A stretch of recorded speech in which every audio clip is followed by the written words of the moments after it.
이 지구촌에는 각 시대에 수많은 국가들이 흥망성쇠를 이루다가 지금은 역사 뒤안길에 사라진 국가가 있고 민족이 있습니다.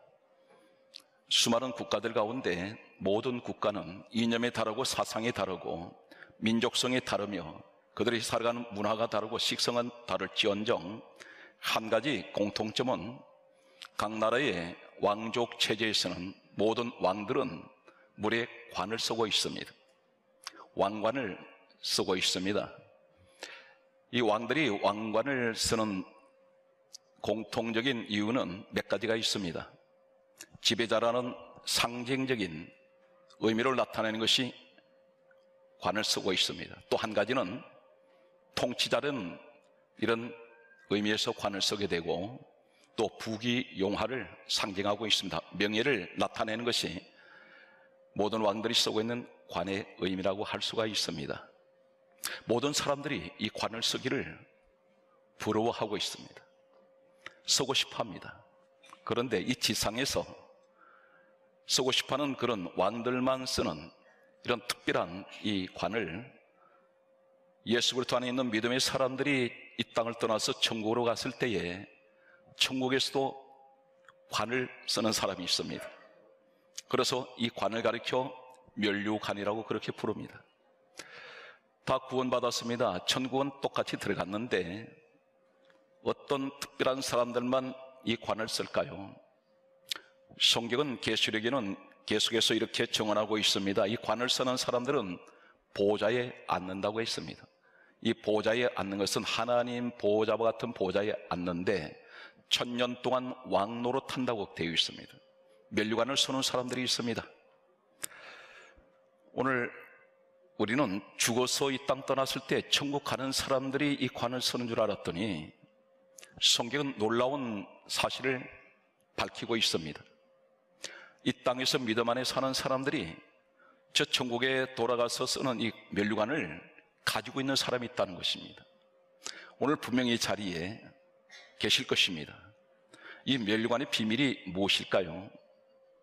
많은 사람들이 부러워합니다. 똑같이 구원은 받았는데 특별한 면류관을 쓰는 사람, 오늘 이 땅에서 이 면류관을 쓰는 사람들에게 특별히 오늘 또 성경은 이렇게 정언하고 있습니다. 우리는 무엇을 먹을까, 무엇을 마실까, 무엇을 입을까, 늘 밤낮 없이 인생을 살아가는 사람들은 먹는 걱정을 하고 있습니다. 경제적인 문제, 국가적으로도 이 경제적인 문제가 가장 큰 난제라고 할 수가 있습니다. 가장 훌륭한 정치인은 어떤 분일까요? 국민들을 경제적으로 풍요하게 잘 살 수 있도록 만들어주는 사람이 진정한 가장 정치를 잘하는 정치가라고 말할 수가 있겠습니다. 그런데 우리가 아무리 그렇게 기도를 했습니다. 하나님 구하는 대로 주신다고 했는데 기도를 했습니다. 그런데 왜 안 주십니까? 했더니 너 순서가 잘못되었다. 내 뜻과 네 뜻이 다르면 내 생각과 네 생각이 다르구나. 주시는 분은 하나님이 주시는데 무엇이든지 믿고 구하는 것은 구하는 것이지만 이 순서가 잘못되어 있으니 내가 나한테 주고 싶어도 줄 수가 없다는 것입니다. 오늘 이 땅의 모든 문제, 장차 저 천국에 돌아가서 이 땅에 아무리 부귀영화를 누리고 어떤 관을 쓰고 있는 사람이라 할지라도 세계를 호령하는 강대국의 왕이 쓰는 관보다도 수십 배, 수백 배, 수천 배, 수만 배 계산할 수 없을 만큼 가장 귀한 천국에서 면류관을 쓰는 사람은 어떤 사람일까요? 성경 속에 이 지상에서 믿음 안에 있는 사람들이 그 가운데서 이 면류관을 가지고 있는 사람이 있다는 것입니다. 놀라운 사실을 여러분에게 소개하겠습니다. 성경에는 면류관 왕관에 대해서 많은 곳에 하나님께서는 각 시대별로 이 말씀을 기록한 내용들이 있습니다. 몇 군데만 우선 소개를 하겠습니다. 잠언 4장 8절 말씀은 이렇게 말씀하고 있습니다. 그를 높여라. 그가 누구이신가요? 하나님을 높여라. 성령 강조합니다. 그를 높이면 그가 너를 높여주리라. 성경은 이 말씀이 무슨 말입니까? 행한 대로 내가 갚아주마. 네가 평소에 나를 높였으니 나도 너를 높여 들리라. 하나님이 들리라는 말씀은 하나님 붙들고 계신다는 것입니다. 하나님께서 떠받치고 계시겠다는 것입니다. 그러면서 잠언 4장 8절은 계속해서 이렇게 말씀합니다. 그를 품으면, 하나님을 품는다는 의미가 어떤 것입니까? 내 마음에 늘 하나님이 계십니다. 그분을 늘 내 마음에 모시고 살아가는 이 사람에게는 내가 너를 영화롭게 해주리라. 그러면서 하시는 말씀이 성경은 이렇게 말씀하고 있습니다. 잠언 4장 9절에 말씀하시기를 내가 영화로운 면류관을 내게 주리라. 영화로운 면류관을 주는 사람이 있습니다. 하나님을 높이는 사람. 성경은 계속해서 이렇게 말씀하고 있습니다. 예레미야 13장 15절에서 18절은 다음 같은 말씀을 하고 있습니다. 교만하지 말고 항상 스스로 낮추면서 네가 이 땅에서 많은 것을 가지고 있다 할지라도 절대로 머리 들지 말고 하나님 앞에 항상 겸손한 모습으로 하나님을 섬기면 성경은 강조하고 있습니다. 영광의 면류관을 내게 성경 강조다 주신다는 것이 아니라 내리리라. 이 말씀은 하사하시겠다는 것입니다. 우리에게 선물로 주시는 오늘 영광의 면류관이 있습니다. 그런데 반면에 처음에는 겸손하고 늘 낮은 자리에서 섬기는 자리에서 하나님만 높이더니 이 사람이 세상 모든 것들이 윤택해지고 과거에 가지지 못했던 것을 많은 것을 가졌더니 갑자기 사람이 교만해지기 시작했습니다. 자신도 모르게 교만이 들어왔습니다. 성경은 이렇게 강조하고 있습니다. 에스겔 21장 26절에 말씀하시기를 너가 낮추지 아니하고 교만해지면 하나님께서 내가 너에게 씌워줬던 왕관을 벗겨버린다고 말씀합니다. 벗긴다는 이 말은 하나님께서 강제적으로 그것을 빼앗아버리겠다는 것입니다. 왕관을 벗어버리면 왕의 자리는 상실합니다. 이 말은 무슨 말입니까? 왕이 누렸던 특권을 누릴 수가 없으며 왕이 누렸던 권세, 부귀, 영화, 명예는 사라져버린다는 것입니다. 그러면서 너무나 우리에게 은혜되는 말씀은 에스겔 21장 26절은 이렇게 다음같이 말씀합니다. 마땅히 얻을 자가 있으면 내가 그에게 주리라. 오늘 이 시대에 그런 사람이 있다는 것입니다. 왕관을 벗긴 사람이 있는가 하면 주고 싶은 사람이 있다는 것입니다. 마땅히 얻을 자가 있으면 이렇게 말씀합니다. 오늘 여러분이 그 주인공이 되십시오. 오늘 하나님은 누구에게인가 이게 왕의 권수를 주고 싶어서 찾는 사람이 있습니다. 오늘 분명 이 자리에 계시기를 예수님 이름으로 간절하게 소망합니다. 오늘 성경 말씀은 계속해서 이렇게 말씀합니다. 신약 성경으로 넘어오겠습니다. 점점 면류관의 비밀을 우리가 찾아가겠습니다. 강조하고 넘어갑니다. 저는 이 말씀을 대단히 사모합니다. 오늘 이 말씀을 제가 전하면서 이 말씀을 준비하면서 하나님, 제가 그 주인공이 저도 되기를 원합니다. 이런 소망을 가지고 있는 것이 어떤 것이냐면 이 지상에서 이 땅에서 짧은 인생을 우리가 살아가는 동안에 하나님, 저 천국에서만 받는 면류관인 줄 알았더니 이 땅에서 주시는 면류관이 있는데 이 면류관을 나도 가지게 해주세요. 이 면류관을 가지고 나도 천국으로 그대로 가기를 원합니다. 오늘 이 사람에게는 왕의 권세가 따라온다는 사실입니다. 놀라운, 천국에 가서도 놀라운 자리에 앉는 이런 축복의 사람, 그런 누구일까요? 요한계시록을 소개합니다. 요한계시록 2장 11절 말씀을 보면은 성경은 다음과 같이 기록하고 있는 말씀이 있습니다. 요한계시록 2장 10절부터 시작하겠습니다. 성경 말씀은 이렇게 말씀하고 있습니다. 내가 죽도록 충성하라. 그리하면 생명의 면류관을 내게 주리라. 여기서 생명의 면류관을 주신다고 말씀하시면서 2장 11절에 이렇게 말씀합니다. 귀 있는 자는 성령의 교회하신 말씀을 들을지어다 말씀하시면서 주시는 말씀이 이기는 자는 둘째 사망의 해를 받지 아니하리라. 이렇게 말씀하고 있습니다.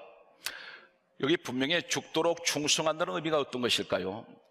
이렇게 우리가 총체적으로 얘기한다면 교회에 나와서 주님 일을 위해서 수많은 자리가 있습니다. 헌신의 자리가 있습니다. 그런데 그 가운데에서 특별히 죽도록 충성하는 사람에게 주시는 생명의 면류관, 이것은 어떤 것입니까? 성경은 이렇게 옮겨가겠습니다. 성경 말씀을 보게 되면 요한계시록 3장 11절과 12절 말씀을 소개하겠습니다. 요한계시록 3장 11절 말씀을 보게 되면 우리 주님께서 이렇게 말씀합니다. 내가 속히 오리니. 어디로 오십니까? 이 땅에 우리 주님께서 재림 때가 가까이 왔습니다. 분명 이 시대는 종말의 시대입니다. 마지막을 향해서 달려가고 있습니다. 마치 하루살이가 모닥불을 향해서 자신이 타 죽는 줄 모르고 달려 들어가는 것과 같은 시대가 바로 이 시대입니다. 위험천만한 시대입니다. 이러한 시대를 살아가는 이 시대에, 분명히 이 시대는 재난의 시대입니다. 어느 곳이든 안전지대는 없습니다. 하늘도 땅도 바다도 어느 국가에도 지진은 이제는 안전지대가 사라져버렸습니다. 이런 재난의 시대를 살아가는 시대에 우리 주님께서 말씀합니다. 내가 속히 이 말이니 이제 내가 이 땅에 다시 재림하실 때가 가까이 오셨다는 것입니다. 이때 하시는 말씀이 내가 가진 것을, 무엇을 가졌다는 것입니까? 내가 가진 것을 굳게 잡아라. 무엇을 굳게 잡으라고 말씀합니까? 여기서 놀라운 사실은 아무도 내가 가진 멸류관을 빼앗지 못하게 하라, 이렇게 말씀합니다. 이 말씀을 우리가 얘기한다면 이 땅에 우리에게 주신 멸류관이 있다는 것입니다. 그런데 그 멸류관을 네가 가진 것, 나한테 가지고 있는 것이 있다는 것입니다. 그것을 아무도 빼앗지 못하게 하라, 이렇게 말씀합니다. 그것을 내가 가지고 있는데 누가 빼앗아 갈 수 있다는 것입니다. 누가 그럴까요? 사단 마귀가 내가 가지고 있는 멸류관을 빼앗아 갈 수 있다는 것입니다. 이것을 빼앗지 못하게 하라, 이렇게 말씀하시면서 이기는 자는 하나님의 성전에 기둥되게 하리니, 이렇게 말씀합니다. 모든 건물은 판잣집을 하나 지어도 기둥이 있습니다. 기둥 없는 집은 지을 수가 없습니다. 허물어져 버립니다. 다시 말씀드려서 하나님의 성전의 기둥이 된다는 것은 가장 중요한 제목이라는 것입니다. 오늘 하나님께서 가장 귀하게 서시는 하나님의 성전의 기둥되는 사람, 이 사람을 향해서 요한계시록 3장 12절은 다음 같은 말씀을 하고 있습니다. 성경 말씀하기를 하나님의 이름과 하늘부터 내려오는 새 예루살렘의 이름과 새 이름을 그의 위에 기록하리라, 이렇게 말씀하고 있습니다. 엄청난 축복을 약속을 합니다. 강조합니다. 내가 속히 오리니 내가 가진 것을 굳게 잡아 아무도 내 멸류관을 빼앗지 못하게 하라, 이렇게 말씀합니다. 오늘 이 시간에 분명히 이 멸류관 가진 분이 있습니다. 과연 누구일까요? 성경에서 성경을 풀어갑니다. 가장 정확한 정답은 성경입니다. 성경 말씀을 소개합니다. 빌립보서 4장 1절을 소개합니다. 나의 사랑하고 사모하는 형제들, 나의 기쁨이요 멸류관인 사랑하는 자들아, 이렇게 말씀하고 있습니다. 멸류관인 나의 사랑하는 자들아, 이 사람들을 가리켜서 나의 사랑하고 사모하는 자들인데 그들은 나의 기쁨이라고 말하고 있습니다. 그러면서 성경은 말씀하기를 빌립보서 4장 1절에 이렇게 말씀하고 있습니다. 주 안에서 서라, 이렇게 말씀합니다. 오늘 이 말씀을 하고 있는 사람이 누구인가 하면 바울입니다. 바울이 지금 말하고 있는 빌립보서 4장 1절에 이 사람들이 누구인가 하면 바울이 전도한 사람들입니다. 다시 말씀드려서 바울이 전도한 이 사람들을 가리켜 나의 사랑하는 사람이며 나의 사모하는 자요 나의 기뻐하는 멸류관인 사랑하는 사람들아, 주 안에서 서라. 이 말이 무슨 말이냐면 이 바울이 자신이 전도한 사람들이 자신의 멸류관이라는 것입니다. 다시 말씀드려서 사랑하는 성도 여러분, 이 자리에 멸류관을 가진 사람이 있습니다. 이것을 가진 것을 너는 빼앗기지 말게 하라. 이 말씀이 무슨 말이냐면 전도한 사람이 있습니까? 전도한 그 사람은 나의 멸류관입니다. 바로 이 지상에 하나님께서 주신 멸류관입니다. 전도한 사람에게 주신 바로 그 축복이 멸류관 축복이라는 것입니다. 이 멸류관이 바울이 전도한 사람이 그 멸류관이라면 성경 강조하고 있습니다. 사랑하고 사모하고 기뻐하는 자. 오늘 이 말씀 무슨 말입니까? 그들이 바로 나의 사랑의 멸류관이요 나의 기쁨의 멸류관이요 나의 사모하는 멸류관이라는 것입니다. 놀라운 선언을 하고 있습니다. 천국에 가서만 받을 줄 알았던 이 멸류관이 이 지상에 멸류관이 있더라는 것입니다. 그 멸류관이 바로 내가 전도했던 사람. 그리고 바울이 말합니다. 주 안에서 서라. 이 말은 무슨 말입니까?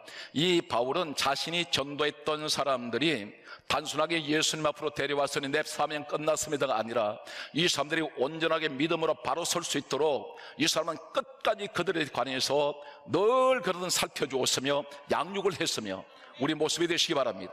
우리가 전도만 했다고 해서 끝나는 것이 아니라 교회만 데려왔다는 끝나는 것이 아니라 이분들이 병아리 같은 그런 모습을 가지고 있습니다.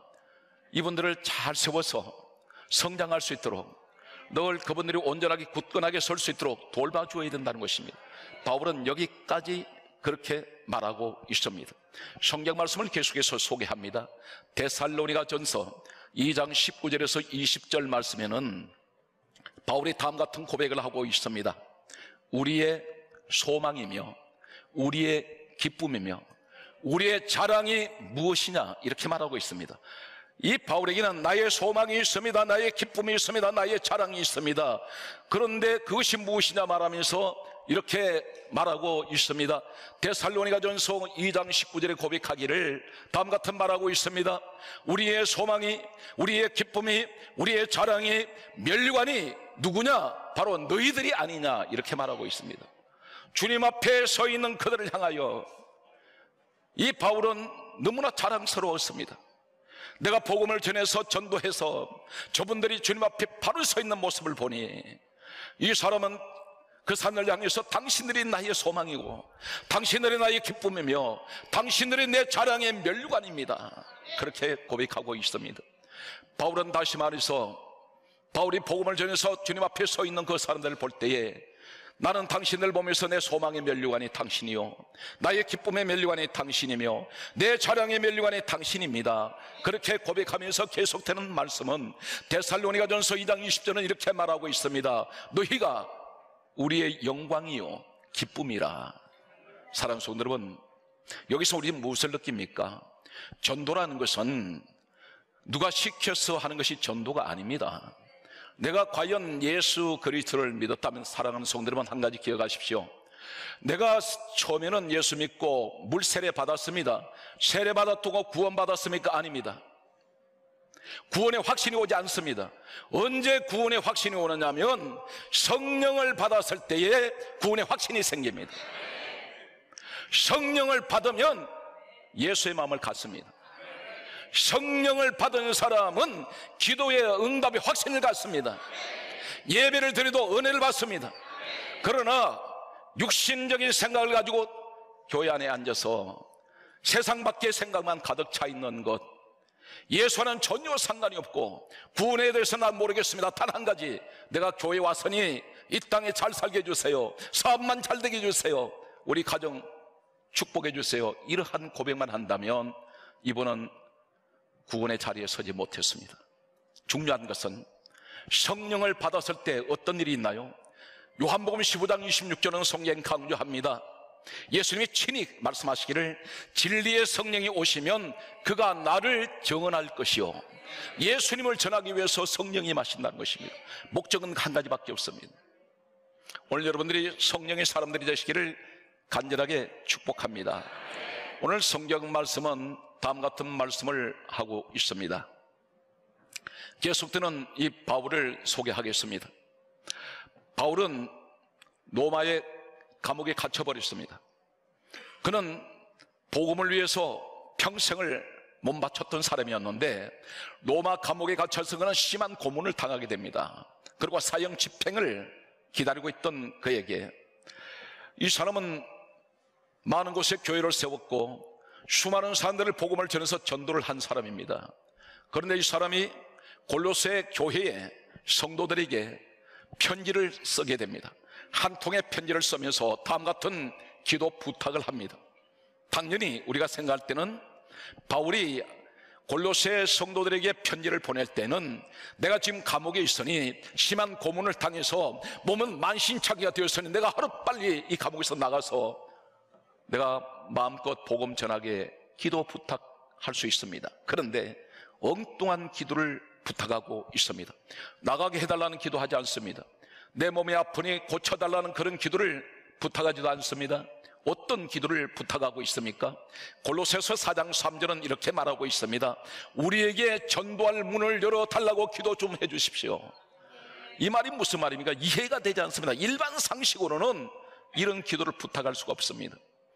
감옥문을 나가게 해달라는 기도가 아니라 이곳에 내가 갇혀 있지만 이곳에 내가 심한 고문으로 인해서 몸은 만신창이가 되어서 지디겨졌지만 그러나 이 감옥 안에서 내가 전도할 수 있도록 그 문을 열어주십시오. 그걸 기도를 해달라는 것입니다. 이 사람은 완전히 자신이 환경이 어떤 환경이든지 늘 전도하는 일에만 이 사람은 집중되어 있는 모습을 보게 됩니다. 하나님은 이 사람을 예수님께서 이 땅에 오신 이후에 2000년이 흐른 지금까지도 이런 위대한 바울 같은 사람은 아직도 세운 적이 없습니다. 전설 같은 인물입니다. 성경은 이렇게 바울이 고백하고 있습니다.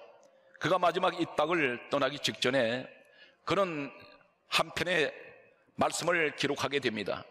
디모데 후서 4장 7절에 이 사람이 마지막 위대한 신앙 고백을 하는 내용이 있습니다. 나는 선한 싸움을 싸우고 나의 달려갈 길을 마치고 내 믿음을 지켰으니 이제 후로는 내게 의의 멸관이 예비되어 있도다. 나는 저 천국에 돌아가면 이 땅에 나는 많은 전대의 멸관을 가지고 있는데 나는 저 천국에 가면 의의 멸관을 나는 받을 것이를 그 사람은 말하고 있습니다. 오늘 사랑하는 성도 여러분, 오늘 이 자리에는 지금 우리가 한결같은 어느 한 분도 부인할 수 없는 한 가지 사실이 있습니다. 사람은 이 땅에 살아가는 동안에 어느 누구든 국가도 마찬가지입니다. 경제적인 문제가 가장 시급하고 가장 중요한 문제라고 할 수가 있습니다. 모든 사람의 기도 속에는 이 경제적인 물질 문제가 다 기도 속에 있습니다. 당연히 기도하셔야죠. 그런데 성경은 어떤 사람에게 이 기도가 응답되느냐면 오늘 예수님이 친히 가르쳐 주신 말씀이 있습니다.